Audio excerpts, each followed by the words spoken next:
ఇప్పుడు ఈ మొత్తం ఇన్సిడెంట్‌లో ఎవరు తప్పు చేసినట్టు? ఇటు అల్లు అర్జున్ చేసినటువంటి తప్పులేంటి? అలాగే కాంగ్రెస్ ప్రభుత్వం చేసినటువంటి తప్పులేంటి? మీ విశ్లేషణ ఏంటి దీనిపైన?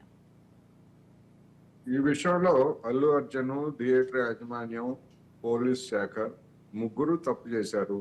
ముగ్గురు బాధ్యతాయుతంగా వ్యవహరించలేదు. బాధ్యత రహితంగా వ్యవహరించారు అనేది నేను చెప్పదలుచుకున్నాను. ముగ్గురు పార్టీ ఉంది. బెనిఫిట్ షో ఇప్పుడు నిజంగా అల్లు అర్జున్ మీద లేకపోతే ఇంకొకళ్ళ మీద కోపం ఉండేట్లయితే అసలు బెనిఫిట్ షో అనుమతి ఇచ్చి ఉండేవాళ్ళు కాదు.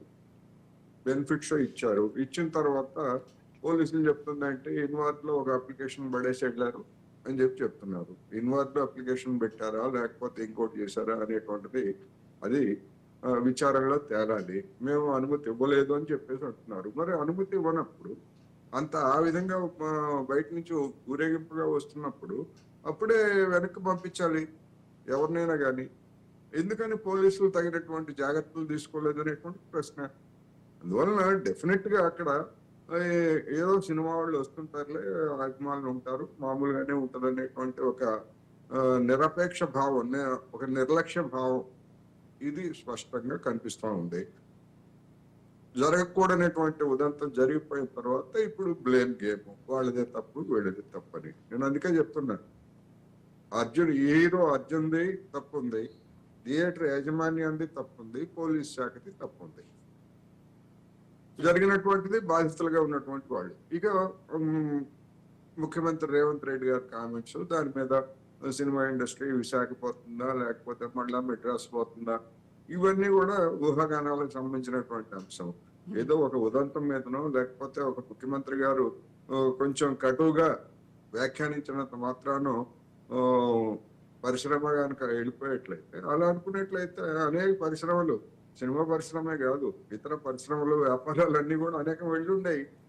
అందుకని అది దాన్ని ఒక సంఘటనగానే చూడాలి, దాని మీద రియాక్షన్ గానే చూడాలి. ఇప్పుడు అది కేసు దాఖలు చేశారు. ఆ కేసులో ఏమవుతుంది ఏమిటి అనేటువంటిది అది వేరే అంశం. అందుకని దీనికి ఏదో మొత్తం అంతా సినిమా ఇండస్ట్రీ ఒక్కసారిగా విశాఖపట్నం వెళ్ళిపోతుంది అని నేనైతే అనుకోవట్లేదు.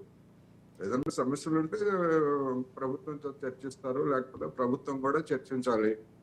ఇటువంటి వాటిని ఏ విధంగా భవిష్యత్తులో ఇలాంటి దుర్ఘటనలు జరగకుండా బెనిఫిట్ షోల విషయంలో కానివ్వండి, లేకపోతే సంధ్యా థియేటర్, ఆర్టీసీ క్రాస్ రోడ్స్ లాంటి రద్దీ అంటే చాలా నిడువు తక్కువగా ఉండేటువంటి వేలాది మంది వచ్చినప్పుడు అక్కడ పట్టున జనం, అదేమి బహిరంగ ప్రదేశం కాదు అక్కడ.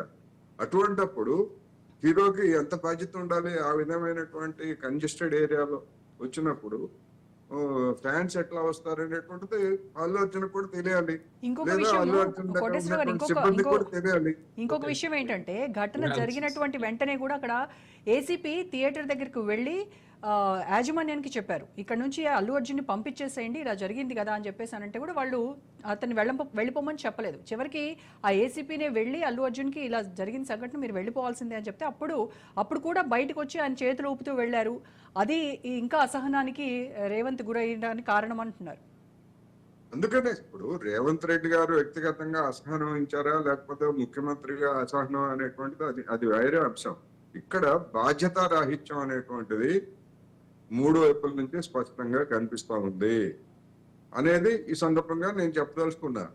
మరి ఇప్పుడు జనం ఇప్పుడు అందరూ ఎవరంటున్నారు? ఇప్పుడు సీతారాం నాయక్ గారు ఏమంటున్నారు? ఈ కుటుంబంలో జరిగింది కనుక ఎవరు అధికారంలో ఉంటే వాళ్ళే బాధ్యత వహించాలంటున్నారు.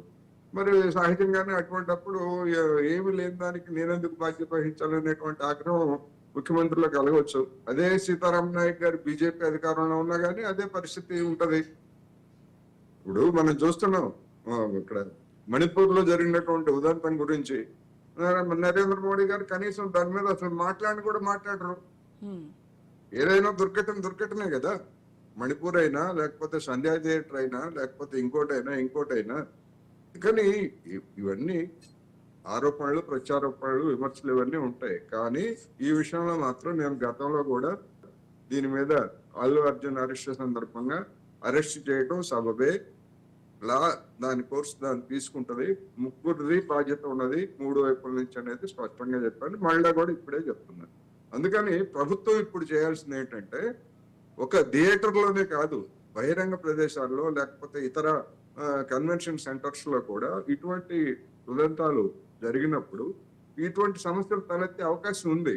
అందుకని కొన్ని గైడ్ లైన్స్ నిర్వాహకులకి, నటులకి, ప్రభుత్వానికి, పోలీస్ యంత్రాంగానికి కూడా కొన్ని గైడ్ లైన్స్, నిర్దిష్టమైనటువంటి గైడ్ లైన్స్ ఇచ్చి భవిష్యత్తులో ఇలాంటిది పునరావృతం కాకుండా చూడాల్సిన బాధ్యత ప్రభుత్వం మీద ఉంది, పరిశ్రమ మీద ఉంది, నిర్వాహకుల మీద ఉంది అని కూడా